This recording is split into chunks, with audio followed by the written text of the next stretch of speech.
नमस्कार, ये आकाशवाणी का ईटानगर केंद्र है। श्रोताओं, मैं फिर से लेकर आई हूँ एक विशेष कार्यक्रम और श्रोताओं मैं आप सभी को याद दिलाऊं कि आज यानी कि टुडे 16 मई 2025 जो है नेशनल डेंगू डे है। तो नेशनल डेंगू डे की शुभ अवसर पे मैं आप सभी को हार्दिक बधाई देते हुए मेरे साथ जो मेहमान आए हैं जो है doctor PJ Sharma, senior consultant, directorate of health services, Naharlagun, government of Arunachal Pradesh, sir को भी मैं हार्दिक स्वागत करती हूँ हमारे इस विशेष कार्यक्रम में। जी दीदी, आपको भी स्वागत। तो कार्यक्रम को आगे बढ़ाते हुए मैं सर सबसे पहले मैं आपसे ये जानना चाहूंगी कि ये नेशनल डेंगू डे का जो है टीम, इस बार की जो टीम है check, clean, cover, step to defeat dengue, इसका क्या मीनिंग है और जो नेशनल डेंगू डे का महत्वपूर्ण जो सिग्निफिकेंस या यूं कहे इम्पोर्टेंस का बारे में भी आप हमारे श्रोताओं को जानकारी दे दीजिए। जी, आप थीम का बारे में जो पूछा है वो check, clean, cover, steps to defeat dengue, यानी कि देखे, साफ करे, ढके और डेंगू को हराने की उपाय करे। जी। तो ये फैलता है मादा एडिस मच्छर से। तो वो अंडा कहाँ देता है वो चीज़ को देखने के लिए, चेक करने के लिए बोला है, उसको साफ करने के लिए बोला है कि वो अंडा खराब हो जाए या तो डिस्ट्रॉय कर दिया जाए, और अगर जहाँ पानी स्टोर करके रखना है वहाँ पे पानी को कवर करके रखे, जैसे कि पीने का पानी या तो हमारा बिल्डिंग का ऊपर में जो स्टोरेज रहता है उसमें पानी का कवर अच्छा से रहना है कि अंदर में जाके कोई मच्छर अंडा दे ना सके। और इस प्रकार का और जितना भी हमारा पास में कर सकने वाला उपाय है, ये सारे उपाय को अपनाने के लिए बोला है, सो दैट डेंगू हमको दिक्कत ना कर पाए। और सर मैंने जैसे पूछा कि आज का जो दिन है नेशनल डेंगू डे, इसका महत्वपूर्ण का बारे में भी बता दीजिए। जी, एक समय में देखा गया कि डेंगू सारा वर्ल्ड में बढ़ते जा रहा है, हमारा इंडिया में भी काफ़ी बढ़ गया। तो इसलिए 2016 में for the first time India में नेशनल डेंगू डे मनाने के लिए प्लान किया गया, और उसी समय से हर साल में 16 मई में इसको मनाया जाता है। तो अभी इस साल हो गया 10th ईयर, 10 साल हो गया इसको मनाते हुए। और जैसे कि आप सिग्निफिकेंस के बारे में पूछा है, इसका महत्व समझने के लिए हम एक WHO का एक उसका फाइंडिंग्स में बोलता हूँ कि हर साल में सारा वर्ल्ड में 100 to 400 million people every year dengue में इफेक्टेड होता है। और देखा जाए तो एस्टिमेटेड 99 मिलियन सिम्टोमेटिक केस निकलता है और 404 मिलियन एसिम्टोमेटिक, यानी कि जिसका लक्षण नहीं रहता है, ऐसा वाला डेंगू ओवर 100 कंट्रीज में ये निकलता है। WHO का जो एस्टिमेशन वो बोल रहा है। और उनमें से 5 लाख सीवियर डेंगू होता है, बहुत डेंजर फॉर्म में, और उनमें से 20,000 का हर साल डेथ हो जाता है। तो human life loss means human resource हमारा लॉस सारा वर्ल्ड से। तो ये है एक बहुत वेदनादायक, पीड़ादायक बात जिसको हमको संरक्षण करना चाहिए, ये बीमार से हमको बचा के रखना चाहिए। ये आ गया एक पॉइंट। दूसरा है, लास्ट 30 इयर्स में सारा वर्ल्ड में ये देखा गया है कि आगे जितना डेंगू होता था अभी 4 टाइम्स मोर होना शुरू हो चुका है। और ये देखा जाए कि सारा वर्ल्ड में $9 बिलियन का डायरेक्ट हो या इनडायरेक्ट हो मेडिकल कॉस्ट इसमें बर्बाद हो जाता है। तो ये एक बहुत मेजर अमाउंट है। और इंडिया में भी हम लोग जो डेवलपिंग कंट्री है इसमें भी बहुत पैसा इसमें बर्बाद हो जाते हैं।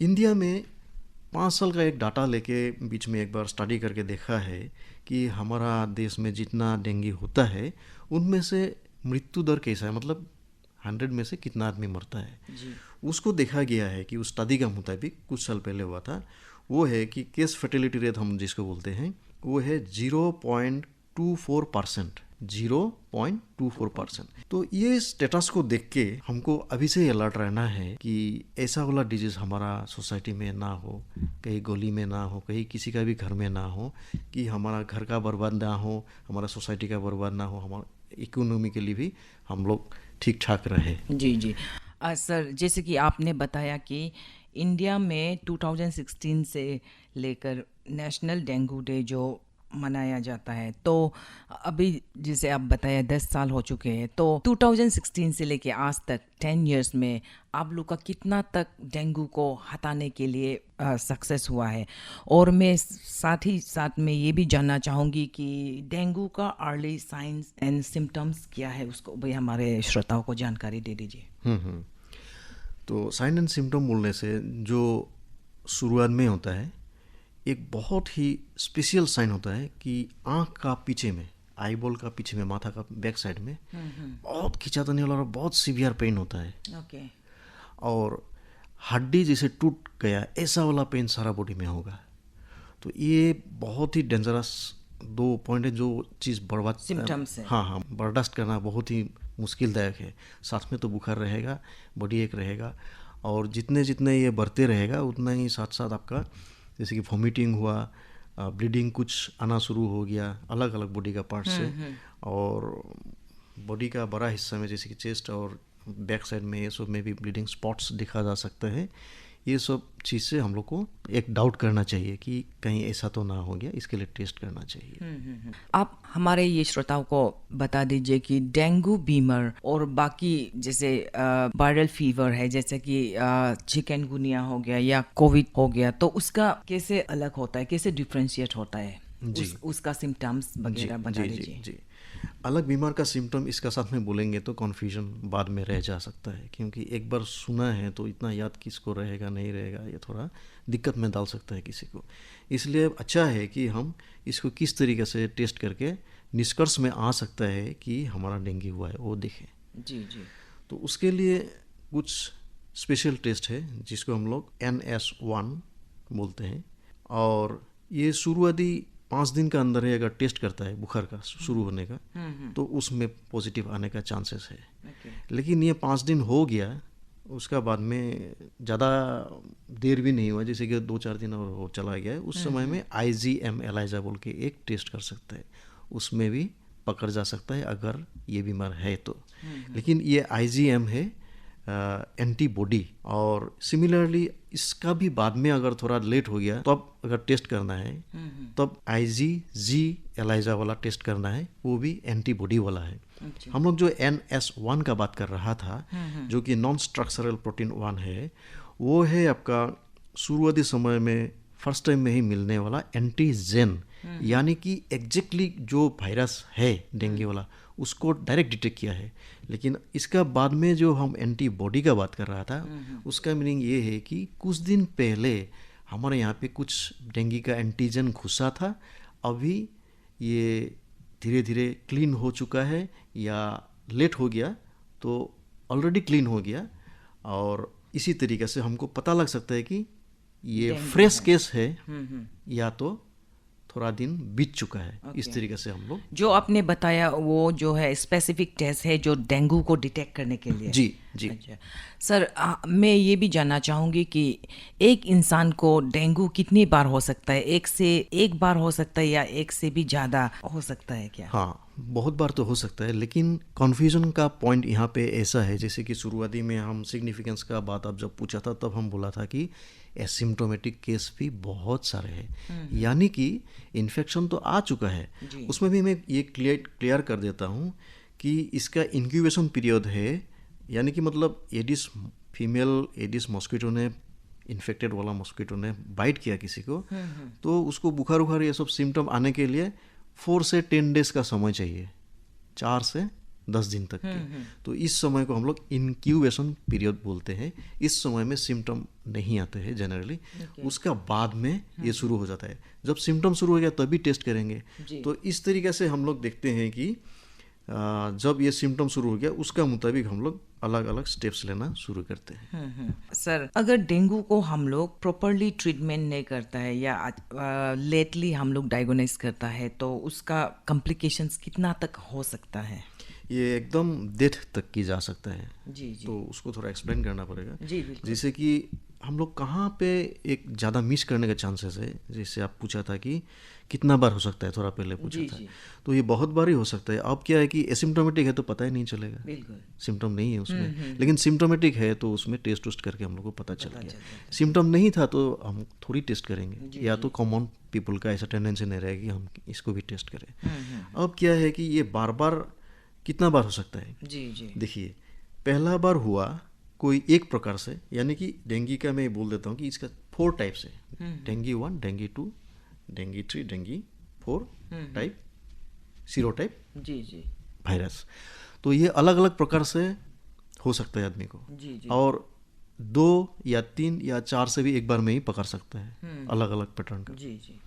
अब ऐसा है, पहले बार कोई एक प्रकार का सीरो टाइप अटैक किया है, यानी कि एडिस मॉस्किटो से ये बाइटिंग हुआ है फीमेल वाला से, अगर वो कोई पर्टिकुलर एक टाइप से हुआ है, नेक्स्ट समय में अगर सेम टाइप से उसको बाइटिंग होगा तो उस आदमी का ज्यादा सीरियसनेस नहीं आता है। अगर उसका साथ में कोई कोमॉर्बिडिटी नहीं है, मतलब अलग कोई प्रकार का डिजीज नहीं है, या कोई डेंजरस ट्रीटमेंट नहीं चल रहा है, जैसे कि कभी किडनी ट्रांसप्लांट करके लेके आया, या तो मतलब इम्यूनोसप्रेसिव कुछ दवाई ले रहा है, या तो HIV एड्स है, ये सब चीज़ में थोड़ा अलग हो जाता है, या तो कोई कार्डियक सीवियर कोई डिजीज़ है जिसमें ऐसा दवाई खा रहा है जिससे ब्लीडिंग हो सकता है, और वो दवाई नहीं खाने से भी हार्ट के लिए प्रॉब्लम है, तो ये सब थोड़ा हट कर है केसेस।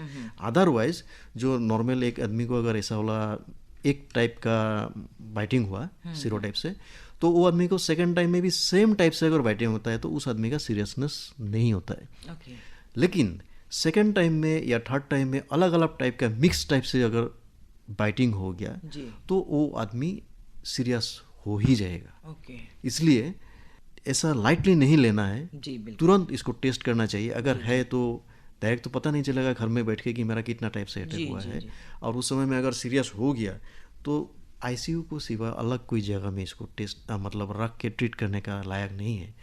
बीच में मैं बता देता हूँ कि बहुत सारे टेस्ट, सपोर्टिंग टेस्ट भी होता है, उसमें एक CBC प्लेटलेट काउंट भी होता है। तो ये बहुत नॉर्मल टेस्ट है। इसमें प्लेटलेट काउंट अगर बहुत घट गया, यानी कि 1 लाख से नीचे हो गया, तो उसको घर में रखना ही नहीं चाहिए पेशेंट को। और वो चीज़ बिलो 30 to 10,000 जैसा हो गया, तब तो उसको बॉडी के अंदर में प्लाज्मा लीकेज शायद शुरू हो चुका है। और ये एक बहुत ही डेंजरस सिचुएशन है, सेवियर है। हाँ, उस समय में ज़रूरत होता है कि प्लाज्मा डोनेशन का, यानी कि प्लेटलेट थेरापी उसमें लेना बहुत ज़रूरी होगा। और उसको विदिन 3 days नॉर्मल कर सकने के लिए इतना ताकत और हिम्मत ICU में जोर लगाना पड़ेगा। तभी एक आदमी को हम लोग थोड़ा सेफ साइड में लाने के लिए कोशिश कर सकता है। इसका साथ साथ कोई हिमाटोक्रिट 20% इंक्रीज की ऊपर का कोई सिग्नल है तो शॉक की तरफ जा सकता है, मतलब जो सीवियर के बारे में मैं बोल रहा हूँ। और उस समय में इसको एवरी 24 आवर्स में हिमाटोक्रिट का टेस्ट करना चाहिए, अगर ऐसा सीरियस कंडीशन में चला गया, ICU में है, और वो फिर भी और ज़्यादा सीरियस बन गया, तब तो एवरी 3-4 आवर्स का इंटरवल में ये हिमाटोक्रिट देख के उसका मुताबिक क्या स्टेप लेना है, बहुत सीरियस कंडीशन है उसी के मुताबिक ICU में स्टेप्स लेना बहुत ज़रूरी होता है। इसलिए घर में रख के ऐसा काम नहीं करना चाहिए। और एक चीज़ मैं बोल देता हूँ कि मान लीजिए ये बुखार हुआ था, दवाई भी लिया, घर में भी डॉक्टर नहीं बोला था तो घर में परमिशन लेकर रखा है, क्योंकि पहले बार हुआ है, माइनर कुछ ज़्यादा ऐसा खास कुछ नहीं हुआ है। और अलग जो सपोर्टिंग ब्लड का टेस्ट किया था उसमें भी नॉर्मली ऑलमोस्ट मतलब इतना डेंजरस सिचुएशन में नहीं है, तो घर में रहा शुरुआती तौर पे। लेकिन एक चीज़ हम इसमें बहुत ही स्पष्ट कर देना चाहता हूँ कि अगर 5 दिन का बाद में, जनरली ये हो ही जाता है, 5 दिन के आसपास में ये आपका बुखार नहीं रहता है, लेकिन उस समय में हो सकता है कि पेशेंट का प्लेटलेट काउंट बिलो 1 लाख हो गया।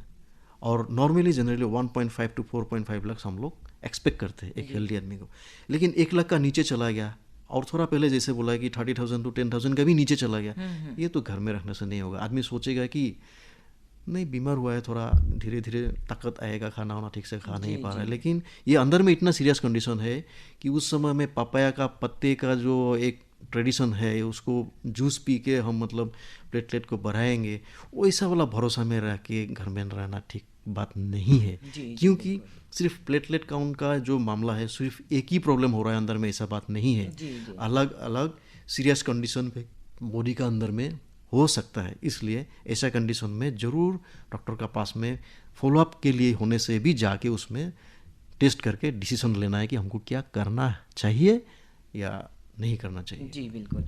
सर, मैं आपसे ये भी जानना चाहूँगी कि ये जो जानलेवा बीमारी जो डेंगू फीवर है, इसका क्या प्रिवेंटिव मेजर है और इसके लिए क्या वैक्सीन होता है? वैक्सीन का नाम भी बता दीजिएगा। जी, जैसे कि ये 4 टाइप्स से होता है, ये मतलब सीरोटाइप बोल रहा था। जी जी। ये हर टाइप के लिए वैक्सीन बनाना काफ़ी मुश्किल वाला बात है। इसको ट्रायल चल रहा है, लेकिन सारा एग्ज़ाम पास करके ह्यूमन तक की लाने के लिए अभी भी बहुत बाकी है। तो इसलिए सीधा बोलना यही है कि इसका वैक्सीन अभी तक कोई मार्केट में अवेलेबल नहीं है। यानी कि अगर ऐसा वाला चीज़ नहीं है तो प्रिवेंशन का जो आसान से करने वाला, घर में हम लोग देख के कर सकने वाला चीज़ है, उसको ही अपनाना पड़ेगा। और उसके लिए हम कुछ बोलना चाहते हैं कि बॉडी में अगर कुछ लगाना चाहते हैं कि मॉस्किटो रिपेलेंट, वो लगाना अच्छा है। और ये डे बाइटर है, मैं बीच में बोल देता हूँ। जैसे कि अलग कोई मॉस्किटो अलग बीमार का शाम का समय में या रात को काटता है, ऐसा नहीं है। ये एडिस फीमेल मॉस्किटो दिन में ही काटता है। दिन में अगर काटता है तो हम लोग जनरली नेग्लेक्ट करता है। और ये बीमारी हमारा अरुणाचल में बहुत पुराना भी नहीं है, इसलिए इसका सारा हैबिट के बारे में आम आदमी को जानना थोड़ा हो सकता है तकलीफ है। इसलिए ये जान के रखना चाहिए कि दिन में जो काटने वाला है वो डाउट करना चाहिए। तो स्कूल में बच्चा लोग जाएगा तो कम से कम फुल स्लीव्स शर्ट पैंट पहन के जाना चाहिए। या तो फॉरेस्ट में जो कुछ ड्यूटी करता है या तो हॉर्टिकल्चर का काम में बिजी रहता है, इन लोगों को भी ऐसा वाला जगह में ड्यूटी करने का समय में फुल स्लीव्स ड्रेस में रहने से बाइटिंग का चांस कम हो जाएगा।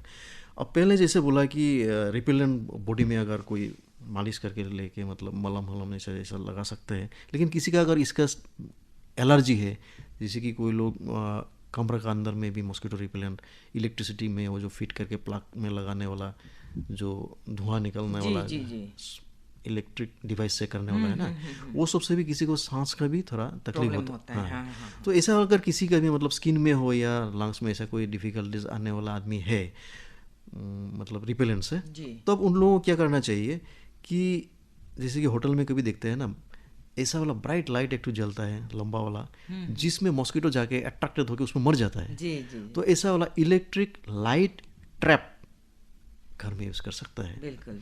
और दूसरा बात हो सकता है कि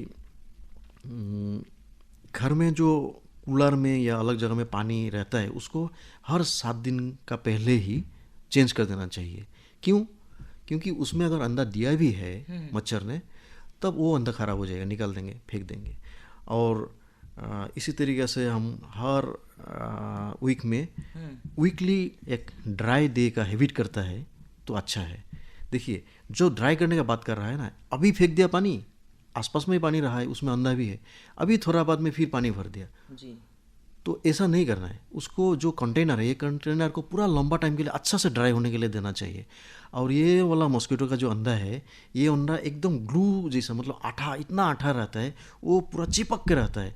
इसलिए जो भी बर्तन क्लीन करना है, ये डेंगू रिलेटेड बात कर रहा हूँ, अलग का नहीं बोल रहा हूँ, उसमें एकदम खींच के अच्छा से इसको सफाई करना है। नहीं तो कहाँ रहता है, कैसे स्टिकी होकर रहता है, वो बोलना मुश्किल है। बाद में यहाँ से फिर से जर्मिनेट होकर इसका अंडा से पॉजिटिव वाला डेंगू करने वाला एडिस फीमेल मॉस्किटो फिर से जन्म हो गया तो सब गड़बड़ हो जाएगा। क्योंकि हमने क्लीन किया देखने में, और असली में तो जो डेंजर था वो रुक गया। और एक बहुत ही सावधान होने वाला बात है, घर में हम लोग इनसाइड में भी कोई लोग फ्लावर का टब ऑफ यूज़ करता है। और ये फ्लावर पॉट का नीचे में जनरली एक प्लेट रखता है कि पानी निकल जाता है, क्योंकि पानी देना होता है प्लांट में, और वो पानी लीक करके प्लेट में रहता है। जो थोड़ा थोड़ा पानी रहता है उसमें भी अंडा घर का अंदर ही अंडा देता है। अगर ऐसा वाला कोई है, किसी का हैबिट है घर में रखने का, तो हर बार इसको जब क्लीन करेगा, मतलब विदिन 7 डेज ये पानी को फेंक के पूरा अच्छा से साफ़ करना है। साथ में मैं ये भी बोलना चाहूँगा, घर का आसपास में कोई ऑर्नामेंटल प्लांट है जिसमें पत्ते को डिजाइन है और पत्ते का जहाँ से शुरू होता है वहाँ पे पानी जाके इकट्ठा होकर रहता है, वो सब जगह में भी ये मॉस्किटो अंडा देता है। और एक बहुत जानना ज़रूरी है, जो लोग मतलब रबर प्लांटेशन का काम करता है, जी जी, वो रबर का जो लेटेक्स आके जहाँ पे स्टोर करने के लिए कटोरे जैसा लगा के लगता रखता है, वहाँ पे भी बारिश का पानी आके रुकता है। तो वहाँ पे भी ऐसा वाला अंडा, इन्फेक्टेड वाला एडिस मॉस्किटो अगर अंडा देगा तो मुश्किल हो सकता है। सिमिलरली जो लोग बेम्बू का फेंसिंग यूज़ करता है या कोई भी ऐसा स्टाइल का फेंसिंग जहाँ पे पानी जाके इकट्ठा होता है, तो वैसा वाला जगह में पानी जमा ना हो उसी के तरफ से, मतलब अगर बेम्बू स्टेम उसमें उल्टा करके कवर करके कोई बोतल लगा सकते हैं कि पानी अंदर में ना जाए, या तो जहाँ पे गांठ है बेम्बू का, वो गांठ का आसपास में ही काट देने से, छेद कर देने से वहाँ से भी पानी निकल जाएगा, तब भी वहाँ पे अंडा देने का चांसेस नहीं है। कोई लोग फ्लोर में भी ऐसा बेम्बू का पट्टी जैसा बना के रखता है, उसका नीचे भी ऐसा अगर स्टोर होता है तो पानी, ये सब चीज़ में ख्याल रखना चाहिए। जहाँ पे पानी नहीं होता सकता है उसमें पानी को क्वालिटी ऐसा डिस्ट्रॉय कर देना है, कोई केमिकल डाल के या कोई क्लोरीन डाल के या पोरा वाला मोबिल, जैसे वो मतलब गाड़ी का सब गैरेज में मिलता है ना, ऐसा वाला डाल देने से भी मॉस्किटो वहाँ पे अंडा नहीं देगा, तब भी आदमी बच सकता है। इस तरीके से हम लोग इसके लिए ध्यान देके हम लोग काम कर सकते हैं।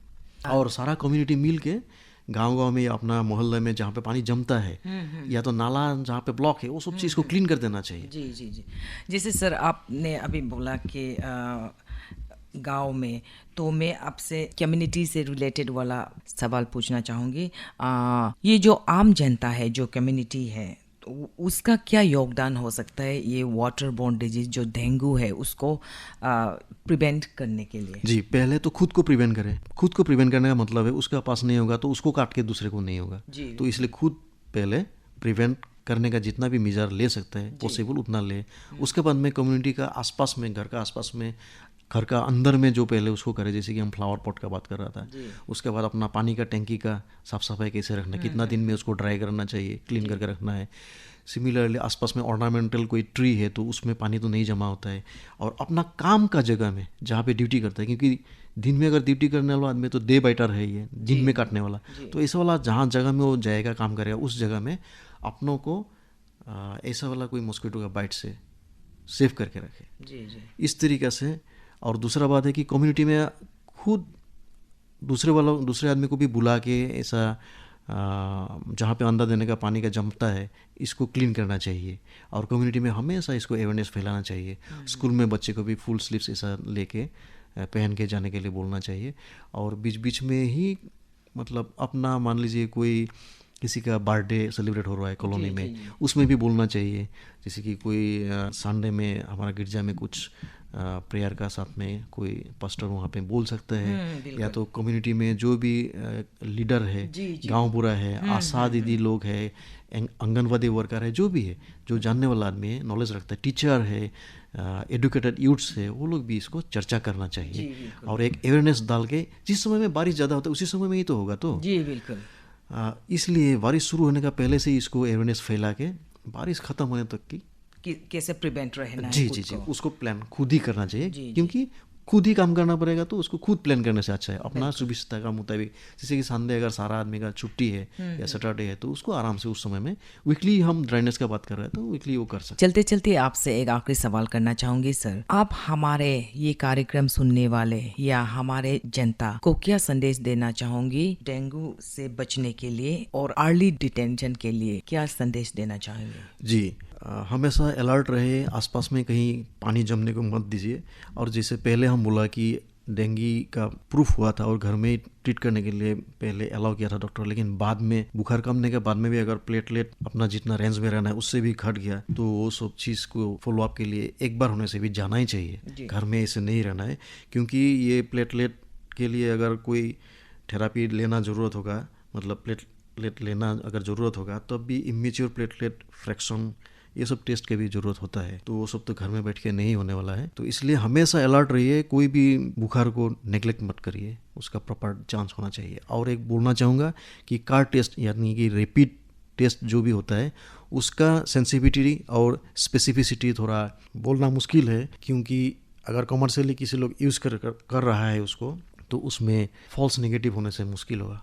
यानी कि असली में बीमार है लेकिन रिपोर्ट में निगेटिव दिखा रहा है। इसलिए कॉन्फर्मेटरी जो हम पर्टिकुलर 3 टेस्ट का बारे में बोला, मैं उसको ही फिर से दोहराना चाहूँगा कि NS1, IgM ELISA, IgM ELISA और IgG ELISA, ये 3 को छोड़ के अलग का ऊपर भरोसा ना करे तो ज़्यादा अच्छा है। डॉक्टर PJ शर्मा जी, आप हमारे विशेष कार्यक्रम में आए और आज की नेशनल डेंगू डे से जुड़े तमाम पहलू पर हमारे श्रोताओं को जानकारी दी। आपको हमारे स्टूडियो में आने के लिए बहुत बहुत धन्यवाद। आपको भी धन्यवाद और मेरा सारे श्रोताओं को प्यार भरा नमस्कार। श्रोताओं, उम्मीद करती हूँ कि आपको हमारा ये आज का अंक पसंद आया होगा। अगली कड़ी में इसी तरह की और दूसरी विषय पर भी जानकारी देते रहेंगे। तब तक के लिए हमें आप दोस्त ओमेम टासुम को इजाजत दे। नमस्कार।